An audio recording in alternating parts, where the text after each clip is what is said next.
Archaeologists might not get excited about finding coffin, but if it can change history, that's a different story. The recent discovery of a coffin in Spain is thought to change the entire history of Europe, which is a one-of-a-kind discovery for them. Before we start, please subscribe our channel and press the bell icon for more updates. Let's find out more about the discovery. The Visigoths. Visigoths were one of several migratory Germanic or Gothic tribes that the Greeks and Romans called barbarians. This meant that they were different and culturally unsophisticated. However, the Romans made treaties with them and put them in their armies. Visigothic soldiers arrived in 416, having been hired as Roman allies to re-establish Roman authority over the earlier Germanic invaders. These soldiers were called to the south of France in 4. The Visigoths had already destroyed Rome in 410 and their westward expansion into southern France, and eventually Hispania was something Rome couldn't stop. At first, they controlled much of the peninsula from Toulouse, but in the early 600s, after a series of defeats and the death of their king Alaric II at the hands of the Franks from the north, they moved as a group through the Pyrenees. Visigoths ruled the peninsula from the early 600s to the early 800s, but their control was often tested during the first 100 years. The Basques in the north were a problem, and the Slaves in the northwest were always causing trouble. Also, when Byzantine Constantinople was built in the southeast of the peninsula in the mid-500s, it made it harder for the brave Leo Vigilius to keep the Visigoths united. Many people think that the Visigoths didn't make much of an impact on Hispanic culture. The Visigoths' contributions are lost between the great legacies of the Romans and the Moors. The Visigoths' importance may be defined by what they didn't do. They only left a few pieces of art, like gold and silver work and figurative carvings, but no individual pieces of sculpture. There are no towns with a strong cultural identity, not even Toledo, which was their capital in the middle of the 6th century. Some rural churches in the north and some interesting church-related artifacts in Merida are all that are left. Toledo and Cordoba's pillars, altar pieces, fonts, and stones with Maltese crosses, among other things, were decorated with Byzantine elements, like motifs of plants.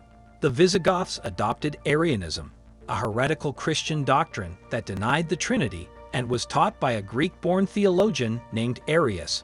There are no legal or religious documents written in Visigothic. However, there was still culture during the Visigothic period. 7th century writing in Hispania was some of the best in Europe, even though it was written mainly by Hispano-Romans. A well-preserved Visigoth coffin. At a Roman villa in Spain, a well-preserved Visigoth coffin was found. Researchers digging up Roman ruins in southern Spain found a well-preserved coffin with geometric patterns and interlocking ivy leaves. According to Murcia Today, the coffin was made in the 6th century CE, when the Visigoths took over areas that had been part of the Roman Empire before it fell.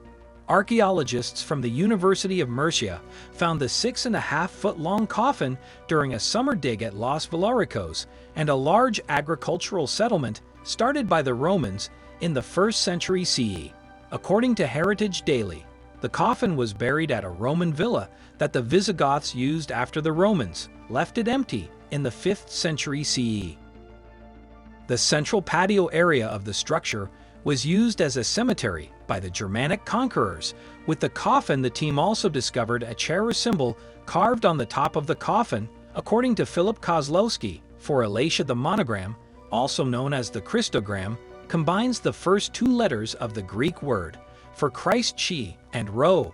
It symbolizes Jesus, or more specifically, his resurrection, after having a vision while praying.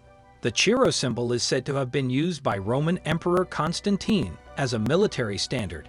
It was later made into an official imperial emblem.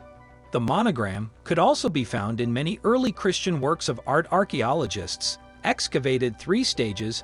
The first occurred in an area that provided water to the village, the second was centered on the town's tombs, while the third was on the so-called pool area, where ancient people produced and stored an unknown product. So, there weren't any Visigoths. Since the Visigoths didn't do much in Spain, can we forget about them? No, They all talk about the Visigothic myth in Spanish history for some reason. First of all, many historians, especially those who agree with Castell's centrist views, think of the Visigoths as nation builders because they were the first people to make a unified, independent kingdom on the Iberian Peninsula. But according to Ziger Savita, a Jesuit church historian, Spain as a country was born politically in 573 during Leo Wigild's reign and spiritually in 587 when Leo Vigil's son Ricard converted from Arianism to Catholicism and declared his nation officially Catholic in 589. Garcia Viada could have also said that a single legal system supported Spain's political and spiritual nationalism in the year 654. This system was called the Law of the Visigoths, Lex Visigothorum, or the Liber Ludicorium Book of Judges. It combined the customary laws and traditions of the Visigoths with legal ideas from Rome. It was used until the 13th century in places where Christians lived. As early as the 6th century, Iberia and Hispania had the same government, religion, and laws. From 1939 to 1975, General Franco, who was in charge of Spain, was interested in this mix of unity, law, order, and a good church. When he opened the Visigothic Museum in Toledo in 1969, he thanked the Visigoths for giving Spaniards these traits. One of Spain's most well-known philosophers, José Ortega Gasset, said they were decadent and drunk. Romanized tribes were making their way through Hispania, and he didn't like how they were like the Franks, who founded France. Americo Castro, a famous literary critic, philologist, and historian, said that the Visigoths were not Spanish in 1948. He said that Spain, or Spanishness, was made up of Christians, Moors, and Jews who lived there for 800 years. After the Moors took over, the Visigothic spirit was often used to fight against people who didn't believe in God. People were proud to say that the Godos stood for pure Hispanic values. Saint Isidore of Seville was a well-known Hispano-Roman writer whose works were celebrated in the Middle Ages. During this time, he began to extol the virtues of the Visigoths. The Visigoths lost some of their power in the 14th and 15th centuries, but when Muslim Granada fell at the start of the 16th century, they got it back. It came back to life when the Most Arabic Hymnal and the Most Arabic Bravery were published in 1500 and 1502, respectively.